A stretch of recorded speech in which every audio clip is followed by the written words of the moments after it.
Okay, so I am continuing that सत्संग। तो उन अंकल को ना साइलेंट हार्ट अटैक आया। तो डॉक्टर्स ने बोला कि मतलब स्टंट डलेंगे आपके उसमें हार्ट में।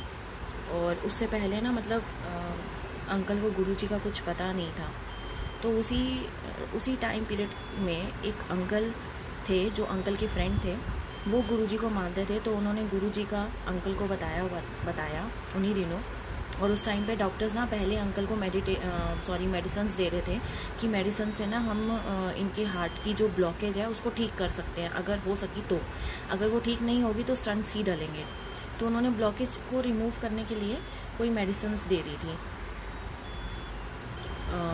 उन अंकल को। अच्छा, अब उन अंकल ने वो मेडिसिन्स खानी स्टार्ट करी। और जब उन्हीं दिनों उनको गुरुजी का पता चला, तो जिन अंकल ने गुरुजी के बारे में बताया था, उन्होंने ये बताया अंकल को कि आप ना 5 सोमवार जाओ गुरुजी के, आप ठीक हो जाओगे। तो अंकल ने स्टार्ट कर दिया था जाना। मतलब 1, 2 और 3 सोमवार वो होकर आए थे। तो तीसरे सोमवार जब वो घर पहुँचे ना, घर आते ही उनकी बहुत ज़्यादा तबीयत ख़राब हुई रात को 11:30-12 बजे के करीब। तो उनके घर वाले हॉस्पिटल लेकर गए तो डॉक्टर्स ने सब कुछ टेस्ट वगैरह सब कुछ करा। और उन्होंने बोला कि इनका ना ऑपरेशन होगा, क्योंकि इनके अब स्टंट्स डलेंगे। और एक पता नहीं कोई और सर्जरी भी उन्होंने बोली कि ये तो होगी, आप इसकी तैयारी रखो, ऐसा कुछ बोला अंकल की वाइफ को। और उनको ऑपरेशन की डेट भी बता दी कि कल इनका ऑपरेशन होगा। अब नेक्स्ट डे क्या होता है कि अंकल को ऑपरेशन थिएटर में जब लेकर जाते हैं डॉक्टर्स, तो वो उनकी अंकल की वाइफ को बोल कर जाते हैं कि कोई पता नहीं कौन सी सर्जरी थी, मुझे सर्जरी का नेम याद नहीं है। तो वो सर्जरी भी होगी और स्टंट भी डलेंगे। तो आप मतलब अपनी तरफ से पूरी तैयारी रखना, क्योंकि वो तो डलने ही डलने हैं, स्टंट तो डलेंगे ही डलेंगे, क्योंकि ब्लॉकेज बहुत ज़्यादा है, वो उनकी ठीक नहीं हो रही। इतना कह के डॉक्टर्स ऑपरेशन थिएटर में ले जाते हैं उनको। और जैसे ही वो उनको लेकर जाते हैं तो 5 मिनट बाद डॉक्टर अंकल को बाहर लेकर आ जाते हैं। तो आंटी पूछती हैं कि आप तो इनको मतलब ऑपरेशन के लिए लेकर गए थे, सर्जरी के लिए लेकर गए थे, तो आप वापस क्यों लेकर आ गए हो इन्हें बाहर? तो डॉक्टर्स कहते हैं कि हमने इनकी अभी एंजियोग्राफी करी, और जब हमने वो करी तो उसमें पता चला कि इनकी तो हार्ट में ब्लॉकेज है ही नहीं। ब्लॉकेज कहाँ है हमें समझ नहीं आ रही, तो हम स्टंट कहाँ पर डालें? तो जब आंटी ने ये सुना तो वो तो टोटली शॉक्ड कि ऐसे कैसे हो सकता है, क्योंकि उन्हीं दिनों वो गुरुजी से जुड़े थे और उन्होंने अभी 3 मंडे ही करे थे, तीसरा मंडे था और तीसरे मंडे में ही ये हुआ था। और उस दिन से अंकल गुरुजी से कनेक्ट हुए थे। अच्छा, फिर एक सत्संग, फिर से अंकल के साथ सेम चीज़ ये हुई बहुत मंथ्स के बाद। फिर से अंकल को ऐसे पेन हुई हार्ट में, और पता नहीं रात का टाइम था, हाँ 1-1:30 बजे करीब का टाइम था। और उनकी बहुत ज़्यादा तबीयत ख़राब हो गई, हद से ज़्यादा, कि उनसे कुछ बर्दाश्त नहीं हो रहा था। तो दोबारा उनको हॉस्पिटल लेकर गए। तब भी डॉक्टर्स ने यही बोला कि स्टंट डलेंगे और एंजियोग्राफी होगी, और स्टंट के बगैर तो होगा नहीं पॉसिबल कुछ भी। मतलब अब तो स्टंट डलेंगे ही डलेंगे, क्योंकि इनकी हालत बहुत ख़राब है और ब्लॉकेज हुई पड़ी है हार्ट में। तो अब जिनके मतलब जो मेरी सिस्टर की जो फ्रेंड है, ये उनके फादर का सत्संग है, तो उसके सारे फैमिली मेम्बर्स हॉस्पिटल गए थे, लेकिन मेरी सिस्टर की फ्रेंड हॉस्पिटल नहीं गई।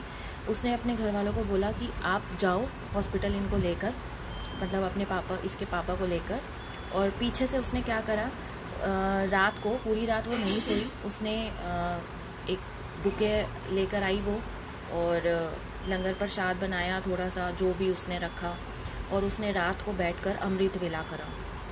तो वो पूरे घर में अकेली बैठ के गुरुजी के पास अमृत वेला कर रही थी, और उसके घर वाले हॉस्पिटल में थे उसके पापा के पास। और नेक्स्ट डे उसके पापा का वही हार्ट का ऑपरेशन होना था, जो डॉक्टर्स ने बोला था कि अब तो स्टंट डलेंगे ही डलेंगे। फिर नेक्स्ट डे फिर वही हुआ, अंकल को फिर से ऑपरेशन थिएटर में लेकर गए, उनकी फिर से एंजियोग्राफी करी। जब एंजियोग्राफी करी तो उनके हार्ट में जो ब्लॉकेज थी वो कहाँ है, डॉक्टर्स को नहीं समझ में आई कि ये हो क्या रहा है। तो ब्लॉकेज वो फिर से गायब हो गई और अंकल बिल्कुल ठीक वापस आ गए, और उनका कोई स्टंट नहीं डला, कुछ भी नहीं डला।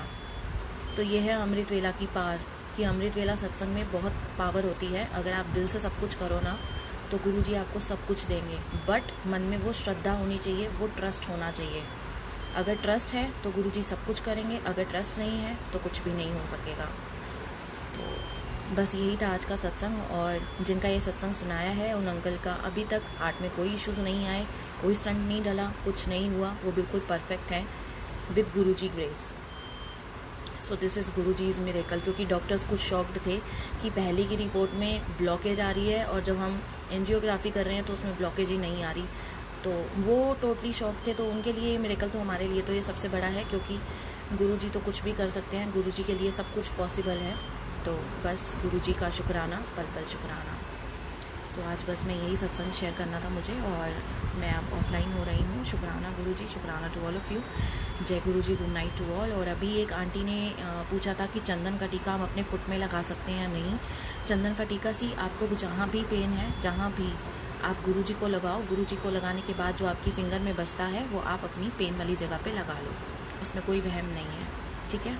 सो जय गुरुजी टू ऑल एंड शुक्राना गुरुजी, गुड नाइट टू ऑल।